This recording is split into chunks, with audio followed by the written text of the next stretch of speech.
Pues podemos hablar sobre este tema o sobre este pasaje de diversas maneras, ¿verdad? La sesión lleva por título, como dijéramos, la fortaleza constante de Dios. Si fuéramos a considerar este pasaje y pensar en las distintas enseñanzas que podemos devengar del mismo, estoy seguro que cada uno de nosotros pudiera decir algo que se pueda aprender sobre el pasaje. Vamos a hacer el ejercicio. Algo que se pudiera aprender del pasaje. Sabiendo que hubo un edicto, que algunos envidiosos convencieron al rey de firmar. Que hay injusticia. Que hay Injusticia en el mundo. que hay injusticia en el mundo. Pudiéramos enfocar en que hay injusticia en el mundo. Que hay gobernantes ignorantes en el mundo. Se dejan manipular. Exacto, que hay gobernantes que se dejan manipular. Hermana Casimira. Que hay inventores de males. Que hay inventores de males. Personas quienes se dedican a inventar el mal, ¿verdad? ¿Verdad? Extrapolar respecto al mal. Ahí está, hermana Rosana. Pero yo recuerdo que la oración fortalece, porque es lo que hizo Que la oración fortalece. ¿Seguro? Que no debemos claudicar a nuestra fe, no importando, ¿verdad? Cuán recia esté la circunstancia de hermana Casimira. Y que tienen que haber esas circunstancias para que se demuestre que la presencia de Dios es real. Amén. Amén. Yo estoy repitiendo todo lo que ustedes me están diciendo porque nadie está usando el micrófono y quisiera que quedara grabado lo que ustedes están diciendo, ¿verdad? Tengan compasión de mí y utilicen los micrófonos. Hermano Héctor, adelante. Y hay que pensar que la envidia es una de las características que impulsa a la humanidad. Exacto. Y desde aquel momento, los envidiosos atacaron a... Eso es parte de la obra de la carne, ¿verdad? Sí, definitivamente. Así que hay tantas cosas que pudiéramos enfocar, ¿verdad? Cuando vemos la palabra puede hablar de distintas situaciones que pudiéramos estar viviendo. La palabra es sabiduría, porque la palabra es el aliento de Jehová. La palabra no es cualquier palabra, por eso es que utilizamos un artículo definido, ¿verdad? No una palabra, sino la palabra. La palabra que proviene del seno de nuestro Dios, del único Dios, Emmanuel. Antes de que profundices mucho, quería preguntarte, ¿cuántos años estuvo Daniel en Persia? Nabucodonosor primero fue el hijo de Nabucodonosor y después fue Darío. O sea que hubo 3 reyes en el tiempo que él estuvo. Bueno, los israelitas estuvieron en Babilonia 70 años. No, pero Daniel. ¿Cuánto tiempo estuvo Daniel? Yo esa contestación no la tengo. Pero podemos llevarnos la de asignación, a menos que uno de los hermanos tenga la contestación. La cantidad de años exactos que estuvo Daniel ahí, pues no tengo la contestación, pero me parece que es una pregunta válida. Podemos llevarnos de asignación. Él se quedó en ese tiempo en Persia. Seguro. Y cuando salieron, que dieron el rey dio permiso para que fueran a reconstruir los muros de Jerusalén, él se había quedado. Exacto. Entonces, se supone que, supongo yo, como que él estuvo ahí como algunos de 85 años. Bueno, la contestación no la tengo, ¿verdad? Me parece que es una pregunta, es trivia, ¿verdad? Que pudiéramos nosotros hallar. Sí, estuvo décadas, podemos decir que estuvo décadas, ¿verdad? Se convirtió, la realidad es que su realidad estaba influenciada por su medio ambiente. No obstante, y esa contestación, sabiendo que fue un periodo prolongado, me parece que subraya aún más la profundidad de su fe. Porque algo que dicen los sociólogos, los estudiosos del comportamiento del ser humano en sociedad, que cada cual pues tiene una influencia respecto al medio ambiente en el cual se encuentran. Hay personas que se van a un lugar y decían algunas personas, cuando estás en Roma, haz como los romanos. De hecho, el apóstol Pablo entendía que había que entender respecto a las culturas en las cuales se encontraba, no para amoldarse a ellos, sino que para que su mensaje pudiera ser más claro y pudiera ser internalizado por estas personas.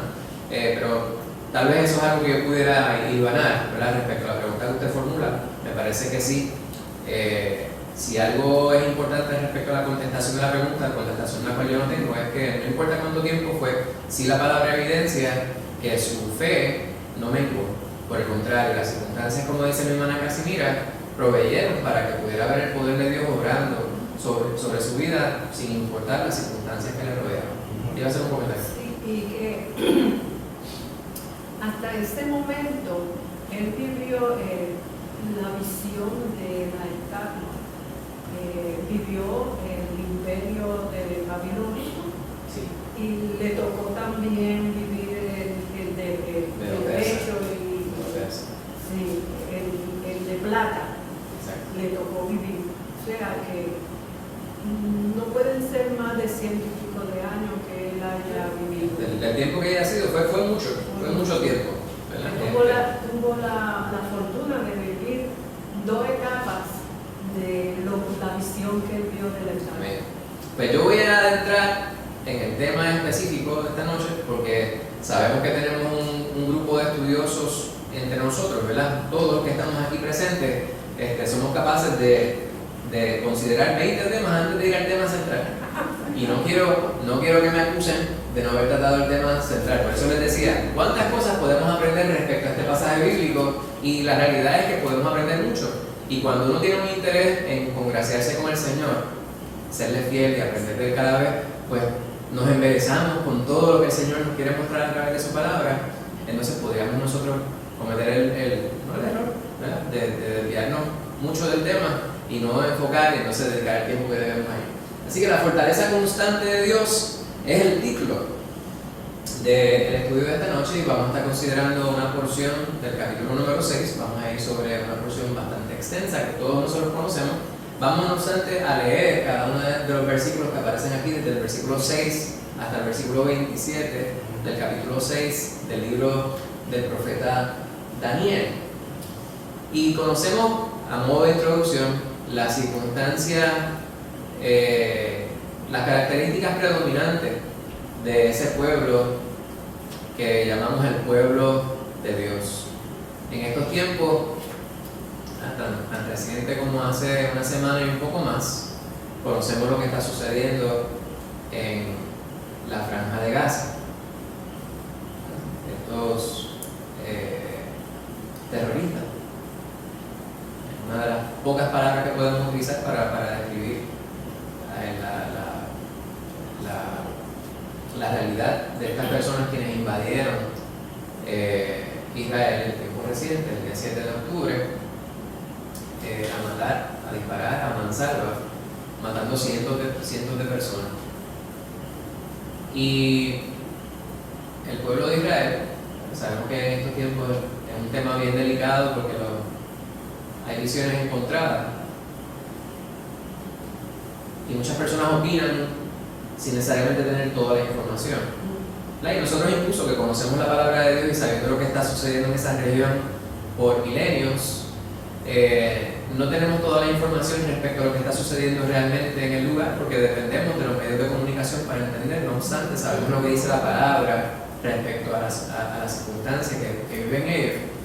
Pero sí sabemos que este es un pueblo de dura cerviz, un pueblo que Dios escogió de entre todos los pueblos de la tierra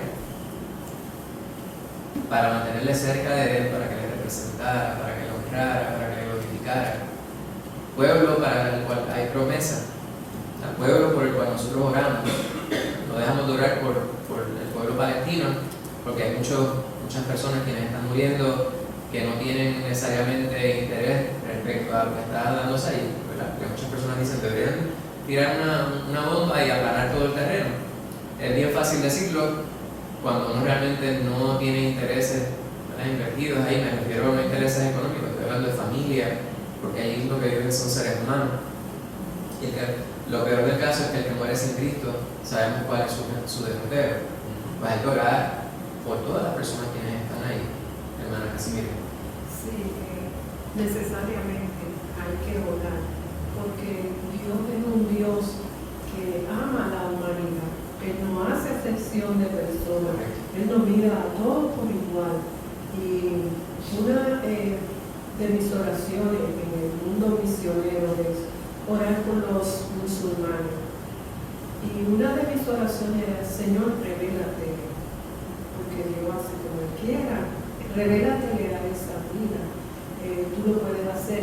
Y mientras oraba, a unos días después, escuché el testimonio de un musulmán que orando, ellos oran 5 veces al día, y orando yo escuché que un musulmán dio testimonio diciendo que Jesucristo se les reveló en medio de sus oraciones. O sea, ellos están en el ojo de Cristo. Seguro, seguro. O sea, que no debemos verlo indistintamente. Debemos verlo como que Jesús vino a este mundo por la humanidad. Esa es nuestra función: orar y testificar. El resto de la obra la hará el Señor, ¿verdad? Cada persona, no obstante, tiene que tomar la decisión por su cuenta. Hay tantas cosas que pudiéramos decir, ¿verdad?, desviándonos nuevamente del tema, pero la realidad es que hay mucho odio, hay mucha maldad en el corazón de las personas, y las personas quienes son alimentadas por el odio, lamentablemente, muchas veces son presas precisamente de ese odio que les rodea, y el resultado, pues vemos nosotros, son estas guerras indiscriminadas donde mueren muchas personas inocentes, lamentablemente. Pues, a modo de introducción, sabemos que esa es la circunstancia, ¿verdad?, de ese pueblo. No obstante, Dios tenía un propósito para con ellos, y Él provee para ellos y les da la liberación. Y dentro de la circunstancia que vivían ellos en el exilio, pues Dios estaba con ellos, y aquellos que les eran fieles a Él, entre estos estaba Daniel, Sadrach, Mesach y Abednego, ¿verdad? Cuyos nombres no son sus nombres hebreos, ¿verdad?, pero que por lo general recordamos son los nombres que se les dieron en Caldeo, ¿verdad?, en Babilonia. Pues ellos fueron ejemplo a seguir. Y parte del enfoque que vemos nosotros aquí es que el ejemplo que dieron los amigos de Daniel, si ustedes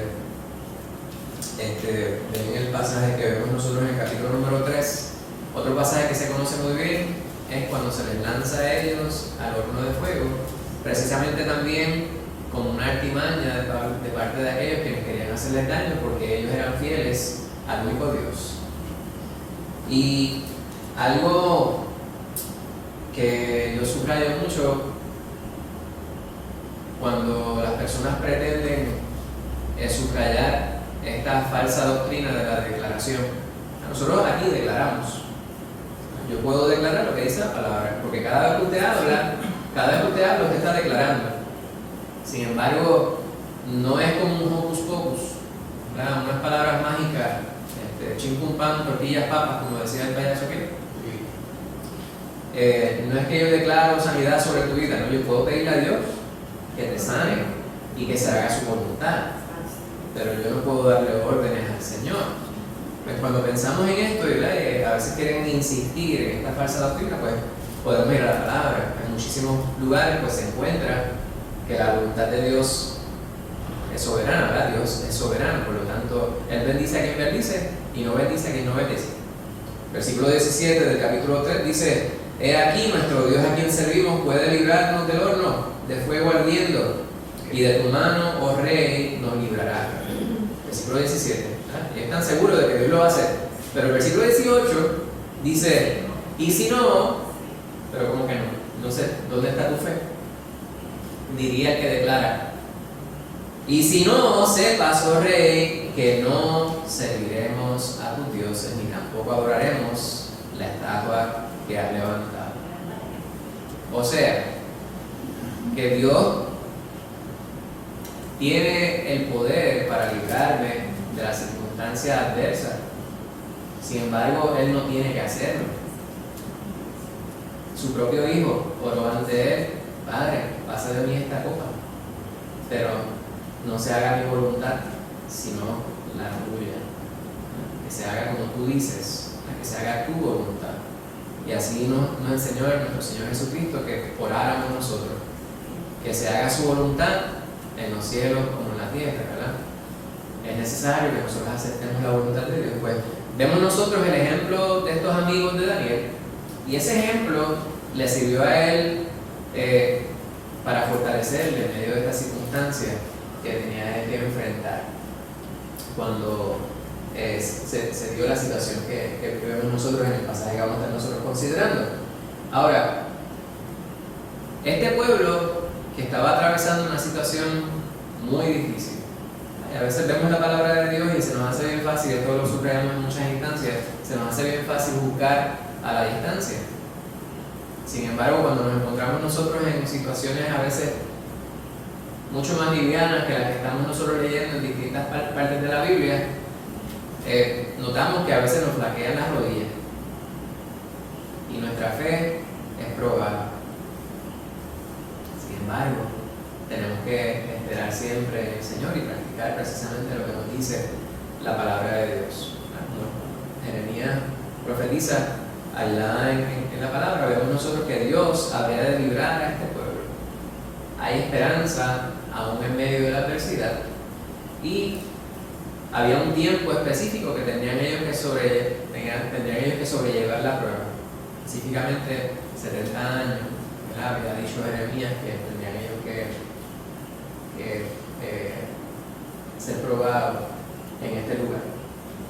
Esto lo habíamos hablado, que lo que sustenta la fe de Daniel es ciertamente el Espíritu de Dios.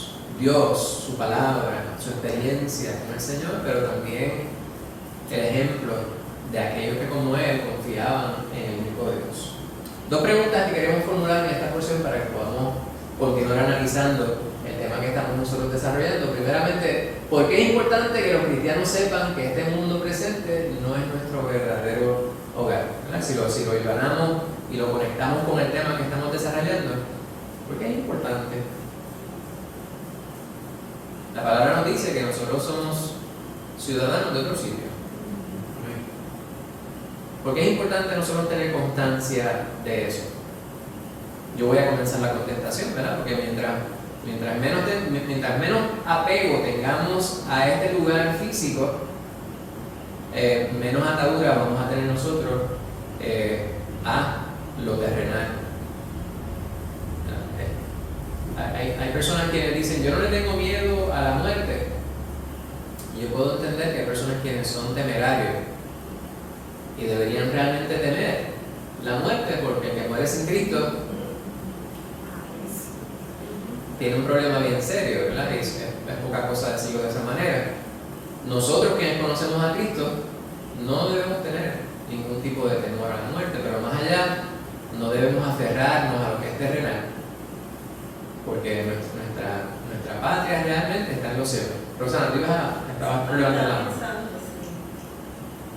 Que la palabra dice que el mundo pasa y sus deseos, pero el que hace la voluntad de Dios permanece para siempre. Y que pues nosotros no sabemos cuándo vamos a morir ni nada del futuro. O sea que solamente podemos apegarnos al Señor y vivir cada día con la confianza y la esperanza de que Él es nuestro Padre, que nos cuida, que vamos a estar con Él. Todas esas cosas que Él nos ha dicho. Amén. Sí. La palabra nos enseña en 1 de Juan 15, nos dice: no améis al mundo ni las cosas que están en el mundo. Si alguno ama al mundo, el amor del Padre no está en él. Porque todo lo que hay en el mundo, los deseos de la carne, los deseos de los ojos, la vanagloria de la vida, no provienen del Padre, sino del mundo. O sea, nosotros estamos procurando una herencia, una patria que no pertenece a este sistema.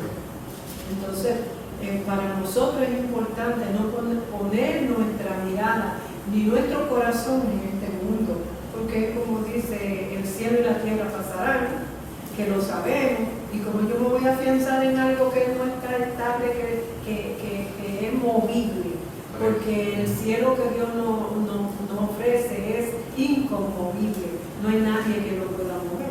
Entonces hay más certeza, hay más seguridad, mirar hacia arriba que mirar a la tierra. Amén, amén.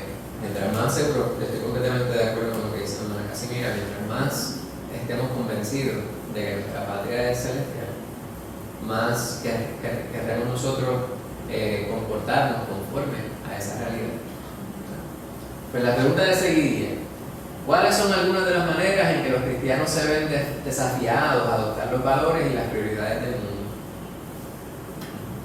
¿Por qué los cristianos a veces se quieren comportar como cualquier hijo de vecino? Es la pregunta. ¿Fue para conservar un trabajo o para que lo acepten y no sea rechazado? Correcto. Yo miro que poner su confianza en las cosas de este mundo, porque en realidad no le creen al Señor completamente. Cuando hay confianza, tú te arriesgas, pase lo que pase, yo hago lo que dice el Señor. Cuando hay confianza, cuando otro te maldice y tú esperas en lo que Dios va a hacer, cuando suceden esas cosas, entonces es preferible tener presente que cuando somos desafiados, no es a nosotros que nos desafían, es a nuestro Padre que tiene cuidado de nosotros. Amén, amén.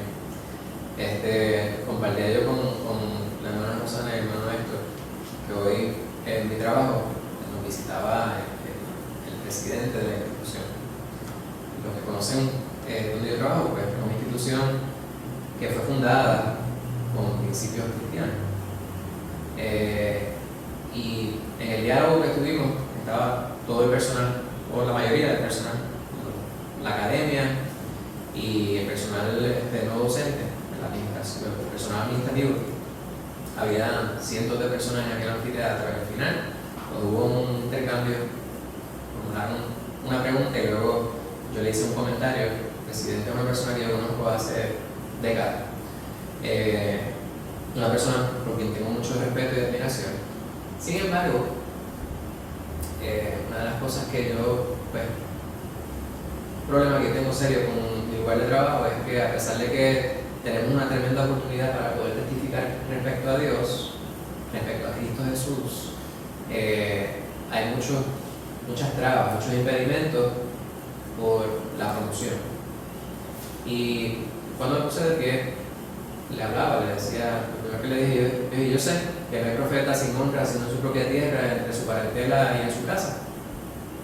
Por lo tanto, lo que yo voy a decir tal vez resulta antipático a algunos, pero es necesario que nosotros lo consideremos.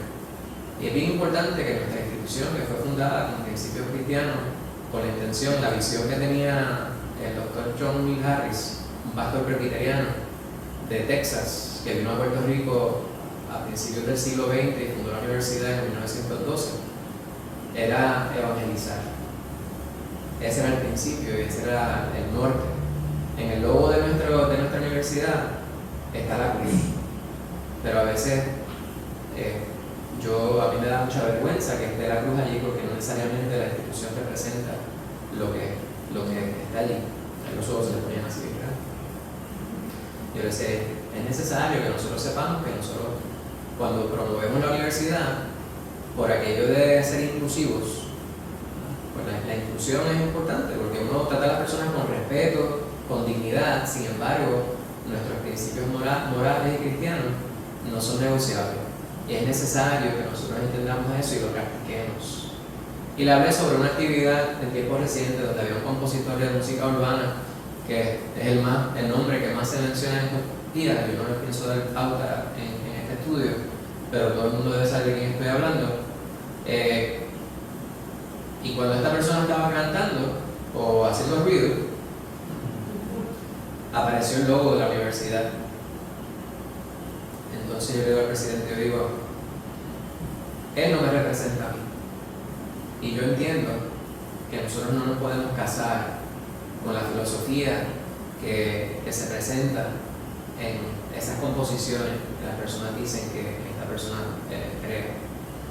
¿Y qué van a hacer respecto a esto? Pues no sé lo que van a hacer, pero es necesario que nosotros tengamos en cuenta esto, y usted como jefe de esta institución, de las 11 unidades de nuestra universidad, debe tomar cartas en el asunto.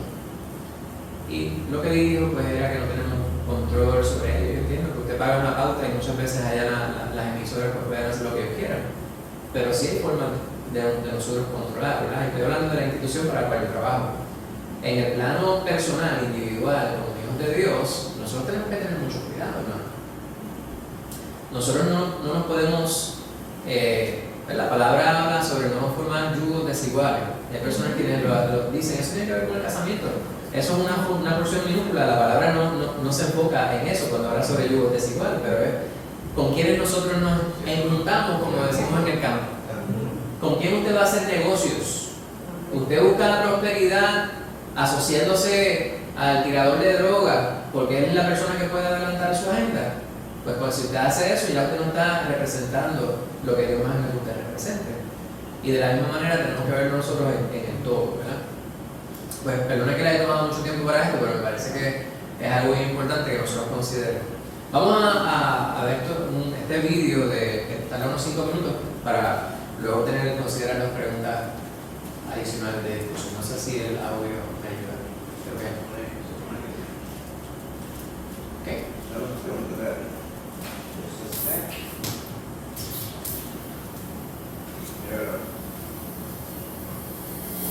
Los profetas de Dios hablaron verdad.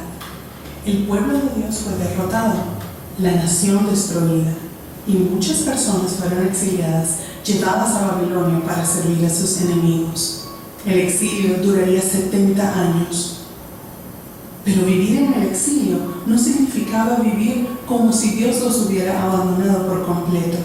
El profeta Jeremías les recordó a la gente de Dios que tenía planes para ellos, planes para darles esperanza y un futuro. Por eso, la gente debía vivir en la tierra extranjera con la mayor normalidad posible. Debían construir casas, plantar jardines, casarse y orar por la prosperidad de la tierra en que ahora vivían. Y algunos de los hebreos deportados hicieron precisamente eso. En lugar de acobardarse de miedo, sobresalieron ante Dios y ante el hombre.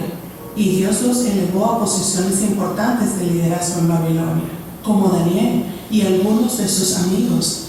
Estos fieles hebreos, Sadrach, Mesach y Abednego, alcanzaron posiciones de prominencia, pero se mantuvieron firmes en sus creencias, incluso en medio de una gran adversidad. Permanecieron fieles, incluso frente a la muerte en un horno ardiente. Daniel vio la fidelidad de sus amigos y cuando se enfrentó a una prueba de su propia fe, cobró valor con el testimonio de ellos. Vivir en una tierra extranjera significaba vivir de acuerdo con las leyes de la tierra. En este caso, las leyes de los medos y los persas. Tenían un código legal tan conocido que su nombre se convirtió en un sinónimo de ley inalterable. Tan inalterable era que cuando los enemigos de Daniel notaron su práctica de orar a Dios 3 veces al día, convencieron al rey Darío de que aprobara una prohibición por 30 días de orar o apelar a cualquier dios o cualquier otra persona que no fuese él. Una vez tendida la trampa y conociendo el hábito de oración diario de Daniel, no pasó mucho tiempo para que sus enemigos lo arrastraran ante el rey para exigir el castigo por su crimen. Tírenlo en el foso de los leones y pongan una piedra frente a la entrada para sellar su destino. En ese momento, Darío entendió que había decretado una ley que su propio servidor de confianza no podría cumplir. Trató de encontrar una manera para que Daniel escapara, pero como el decreto era una ley de los medos y los persas, ni siquiera el rey podía lograr la liberación de Daniel. Y el foso de los leones fue enviado. Y el rey Darío pasó la noche completamente despierto, ayunando, temiendo por la vida de Cuando llegó el amanecer y con Daniel vivo, Darío emitió un nuevo decreto en honor al Dios viviente de Daniel y declarando que Dios es el que rescata y libera. Daniel confió fielmente y obedeció a Dios, incluso a riesgo de su propia vida. Dios rescató a Daniel de los leones y usó el rescate para el avance de su reino y para la gloria de su nombre. Como Daniel, Jesús se enfrentó a la muerte. Y como Daniel, Jesús confió fielmente y obedeció a Dios, incluso hasta el punto de la muerte, su muerte en la cruz. A diferencia de Daniel, Jesús no se salvó de la muerte, pero la muerte de Jesús llevó a la victoria y a un mayor avance del reino de Dios. Jesús se levantó de la tumba venciendo la muerte para brindar salvación a todos los que creen en Él. Nosotros también vivimos en una tierra que no es el reino de Dios, pero podemos vivir aquí de una manera que honre a Dios, construyendo casas, plantando jardines, casándonos y orando por la prosperidad de nuestra tierra. Pero al seguir a Dios, podemos, como Daniel, encontrarnos a nosotros mismos violando una ley de los medos y persas, una ley en conflicto con las leyes de Dios. Aún así, Dios todavía nos pide fidelidad, incluso si esta tiene un alto precio.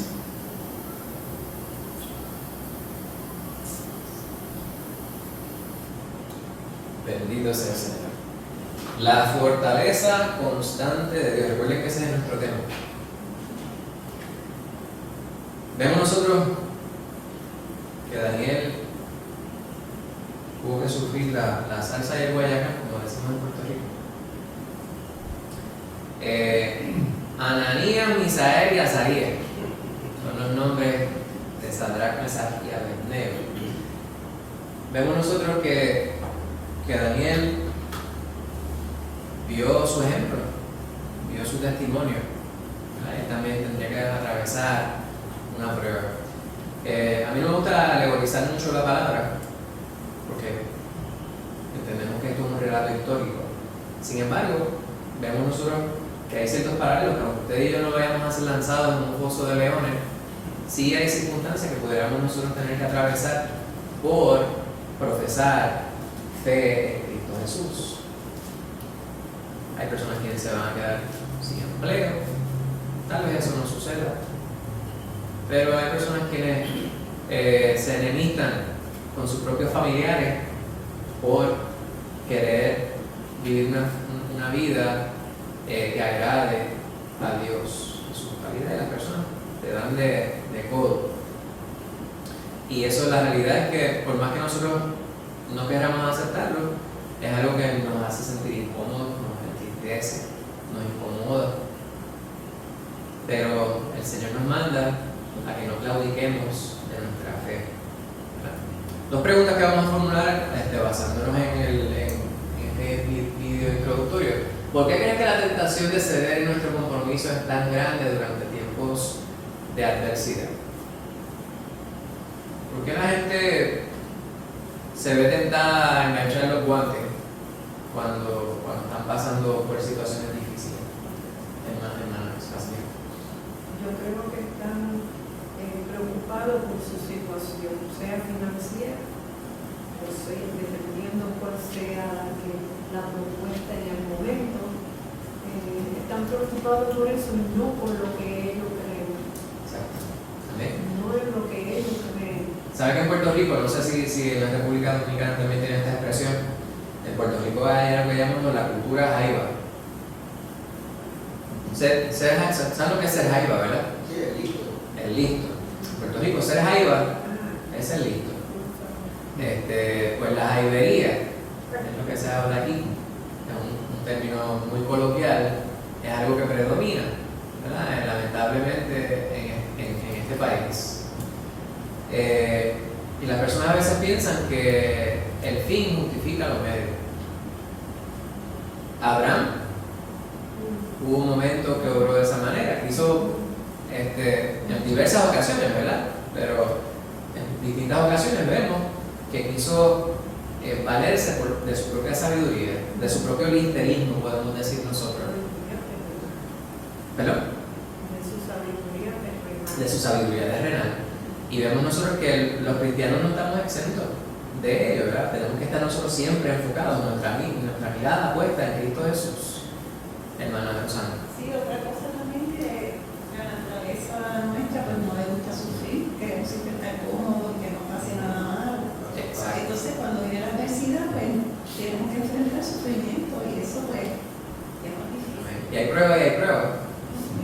Hay pruebas y hay pruebas. No, y dado en esos momentos, servir al Señor es como algo, una quimera.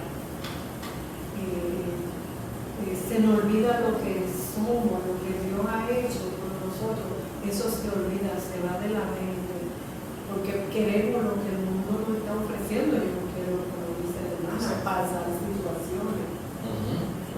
Pero se nos olvida lo que dice la palabra, que en el mundo tendremos aflicciones. Por ahí no queremos pasar. Amén. Con las aflicciones. Y por eso muchas veces ante la adversidad cedemos.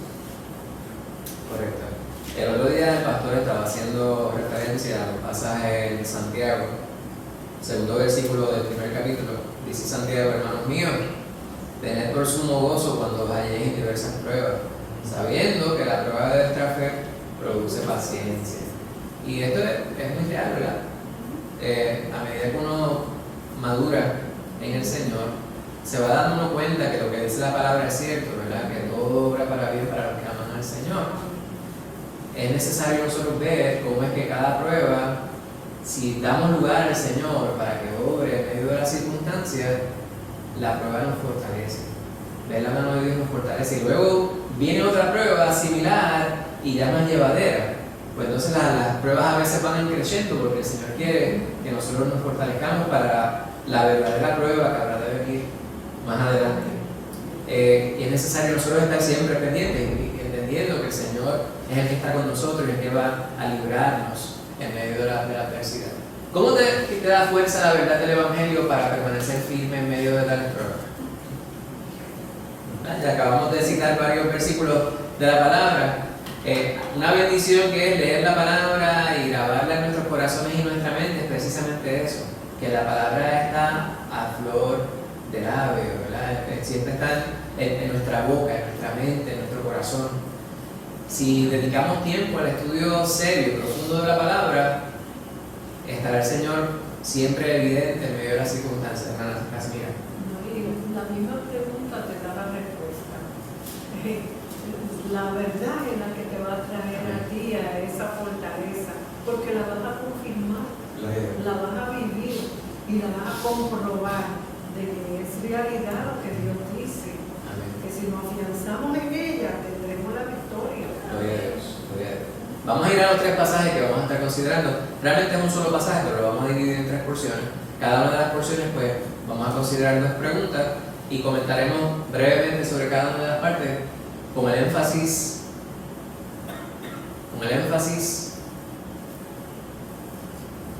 de la fortaleza constante de Dios. Recuerden que ese es el énfasis. Versículos del 6 al 15 del capítulo número 6. ¿Alguien que guste leer esa porción? Hermana Casimira, adelante.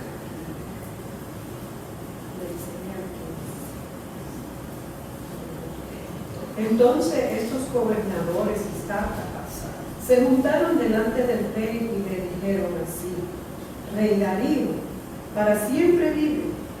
Todos los gobernadores del reino, magistrados, sátrapas, príncipes y capitanes han acordado por consejo que promulgues un edicto real y lo confirme, que cualquiera que en el espacio de 30 días demande petición de cualquier dios u hombre fuera de ti, oh rey, sea echado en el pozo de los leones. Ahora, oh rey, confirme el edicto y fírmalo, para que no pueda ser revocado conforme a la ley de Media y Persia, la cual no puede ser abrogada. Firmó pues el rey Darío el edicto y la prohibición. Cuando Daniel supo que el edicto había sido firmado, entró en su casa y abiertas las ventanas de su cámara que daban hacia Jerusalén, se arrodillaba 3 veces al día y oraba y daba gracias delante de su Dios, como lo solía hacer antes. Entonces se juntaron aquellos hombres y hallaron a Daniel orando y rogando en presencia de Dios. Fueron luego ante el rey y le hablaron del edicto real. ¿No has confirmado edicto que cualquiera que en el espacio de 30 días pida a cualquier dios u hombre fuera de ti, oh rey, sea echado en el foso de los leones? Respondió el rey diciendo, ¿verdad es? Conforme a la ley de Media y de Persia, la cual no puede ser abrogada. Entonces respondieron y dijeron delante del rey, Daniel, que es el de los hijos de los cautivos de Judá, no te respeta a ti, oh rey, ni acata el edicto que confirmaste, sino que 3 veces al día hace sus peticiones. Cuando el rey oyó el asunto, le pesó en gran manera y resolvió librar a Daniel, y hasta la puerta del sol trabajó para librarle. Pero aquellos hombres rodearon al rey y le dijeron, sepa, oh rey, que es ley de Media y de Persia, que ningún edicto u ordenanza que el rey confirme puede ser abrogada. Amén. Muchas gracias a la hermana Casimira. Si fuéramos a resumir esos 10 versículos que leyera mi hermana Casimira en 3 oraciones, ¿cómo lo haríamos? ¿Cómo podemos resumir esto de la manera más condensada posible? Yo miro ahí que 3 oraciones. ¿Tiene 3 oraciones? ellos trabajaban con Daniel. Es una oración. Ellos buscaban cómo destituir a Daniel. 2 oraciones. Luego,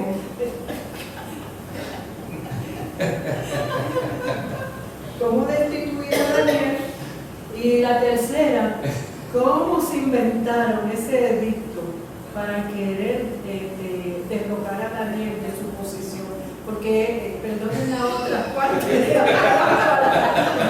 ellos lo que buscaban era, aún trabajando en la misma posición que Daniel, ellos tenían ese celo, esa envidia por lo que Daniel había logrado por la gracia de Dios. Muy bien, esa tercera oración es compuesta, es válida.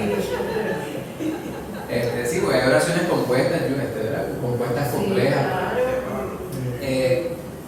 Algo que vemos dentro de esta porción, es broma, ¿verdad? Sí faltan unas cuantas oraciones para poder completarlo, ¿verdad? Porque algo bien importante que vemos nosotros en este pasaje respecto a Daniel, que nosotros aprendemos en su actitud. Persistente. Y que déjeme decirle que él no estaba en el grupo cuando se firmó ese edicto. Él lo supo después. Correcto. Y aún así él permaneció haciendo lo que tenía que hacer, orar. Amén. Amén.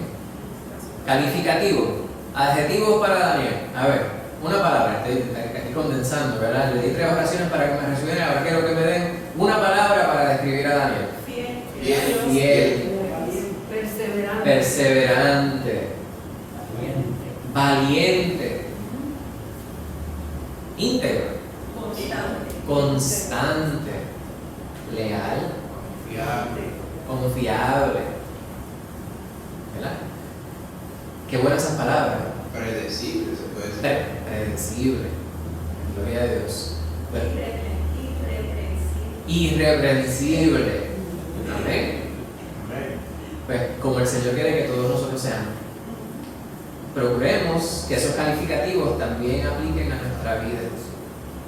Procuremos todos los días hacer como él. La hermana Casimira me decía que él continuó orando 3 veces al día de la misma manera que lo hacía antes, aunque la ley decía que era prohibido.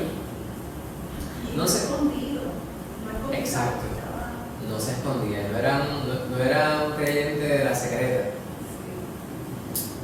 Algo importante que vemos nosotros aquí respecto a la actitud de Daniel es lo que ustedes acaban de mencionar, pero que esto tiene un efecto, un impacto respecto a quienes nos rodean. ¿Qué impacto tuvo la vida de Daniel en el reino? ¿Qué piensan ustedes basándonos en el pasaje